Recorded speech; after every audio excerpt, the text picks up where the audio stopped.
Hey folks, this is ioEther, and we're back with some more World of Tanks. So as you can see, this is Anakin Dooku in his, it is the M6A2E1 technically.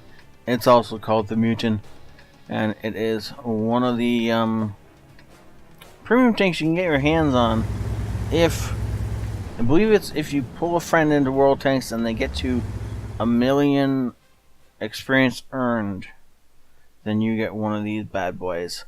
And so they are really, really rare, and I may have hit the pause button by accident. As you can no doubt guess. So this is a tier 8 beast. This is a tier 8 came on Mountain Pass, and this is a tier 8 American heavy tank premium. I don't believe it makes any more money. This thing is decked out. Sorry, I'm getting lost in the fact that this thing is truly decked out. He also doesn't have it marked, so that's interesting. So let's pause right here while he's going down a hill. We'll talk a bit about the strengths and weaknesses of this tank as far as armor goes. So if you're gonna shoot at this tank, there isn't. I mean, obviously you shoot the lower glacis as always, as with every tank you meet. However, besides the obvious, drive wheel and frontal and lower glacis things where you have weak spots, the other weak spot, which few people remember about, is right here. So this plate here, you can pen that fairly easily. And so when you're aiming in on it, just aim for right up here, and you'll go through more likely than not. However, don't bother aiming for anything else unless I think you can probably go through here if he's trying to side scrape kind of thing. Then these cheeks of the armor are where you want to try and punch rounds through. Other than that, just aim for up here. If you can't aim for up here, you should be able to hit the lower glacis.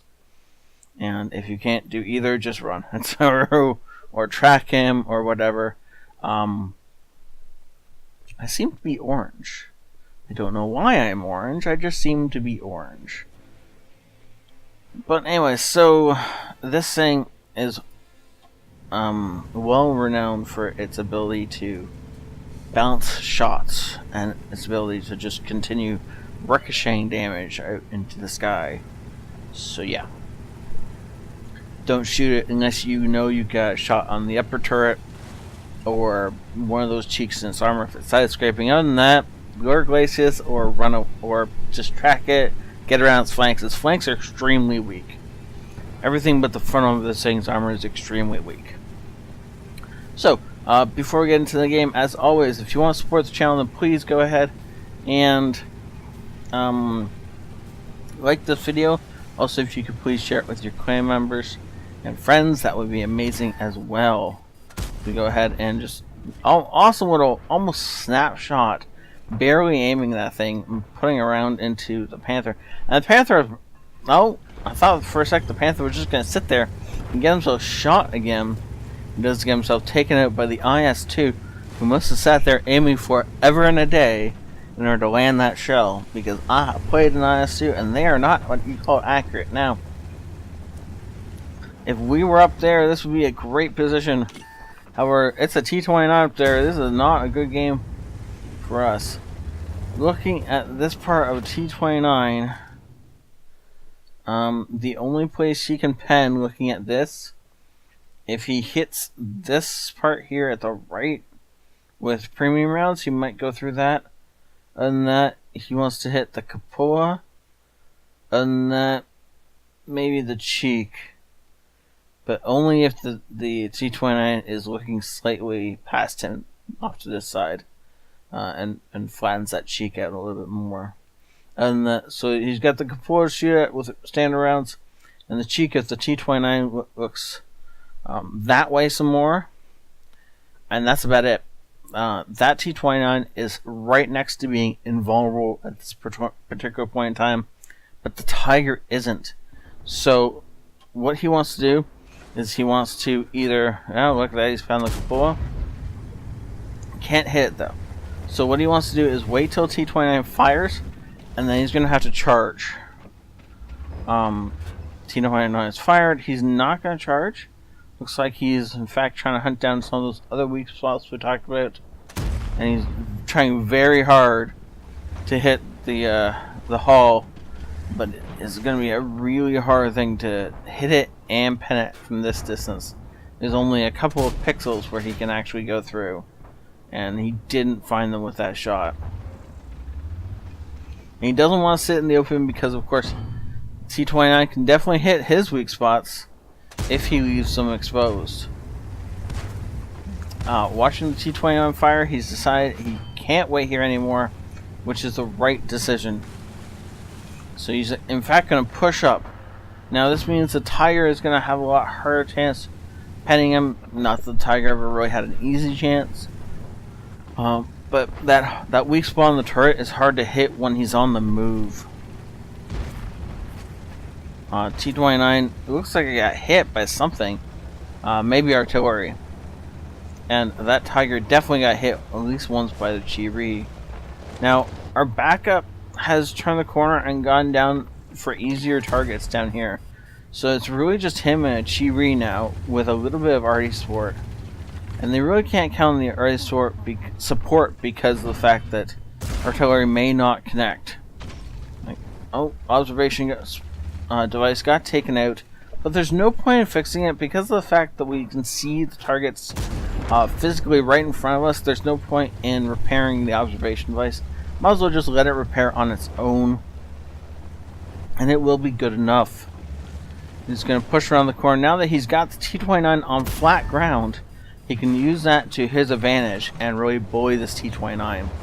You can see he's trying to stick as close to the mountain as possible. It means he's trying to avoid enemy artillery. He's also trying to use the mountain as cover. As long as he's not loaded before he pops out or thereabouts, he is effectively neutralizing that T28 gun if he fires fast enough, which I think he might, or it's pretty close. Either way, T29 gets himself taken out of the game, and that tank destroyer back there lost his advantage in order to come running out at us, and now he's got to be running away. If the tank destroyer had sat back, we're just gonna let this run. But anyways, if the tank destroyer had sat even back there, he'd have a much better opportunity to take us out of this game than if when he came up at us. He could sit behind this ridgeline. He could sit behind that ridge up there on that ridgeline, back behind this ramp here. He could sit and just hook his gun over.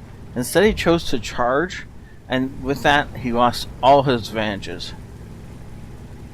Now we know there's just artillery here, a Scorpion, and a WZ-132. We know exactly where the other Scorpion is. We also know artillery can't aim down, so he's going to have to come down the hill in order to kill us.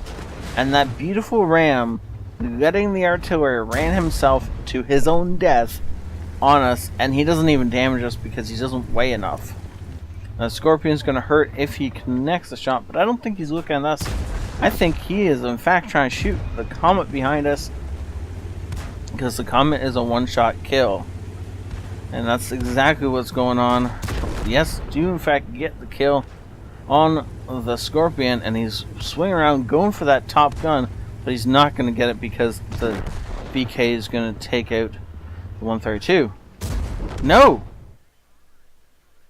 No, the VK didn't.